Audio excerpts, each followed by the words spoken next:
గోనె సంచుల్లో డబ్బు కట్టలు లభ్యమై వివాదంలో చిక్కుకున్న high court judge justice Yashwant Varma Allahabad high court న్యాయమూర్తిగా ప్రమాణ స్వీకారం చేశారు. అయితే ఆయనకు ఎలాంటి న్యాయ విచారణ కార్యకలాపాలను కేటాయించలేదు. ఢిల్లీ హైకోర్టు న్యాయమూర్తిగా విధులు నిర్వహిస్తున్న సమయంలో ఆయన అధికారిక నివాసంలో అగ్ని ప్రమాదం జరగ్గా ఇంటికి వెళ్లిన ఫైర్ సిబ్బందికి భారీగా నోట్ల కట్టలు కనిపించాయి. ఆ వీడియోలు బయటకు రావడంతో కొలీజియం సిఫార్సు మేరకు ఢిల్లీ హైకోర్టులో ఆయనకు ఎలాంటి విధులను కేటాయించలేదు. యశ్వంత్ వర్మ నోట్ల కట్టల వ్యవహారంపై విచారణ చేసేందుకు సుప్రీంకోర్టు అంతర్గత కమిటీని ఏర్పాటు చేసింది.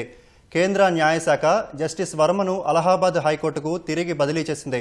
అక్కడ కూడా జస్టిస్ వర్మకు ఎలాంటి విధులు అప్పగించవద్దని అలహాబాద్ హైకోర్టు ప్రధాన న్యాయమూర్తికి సుప్రీంకోర్టు సూచించింది.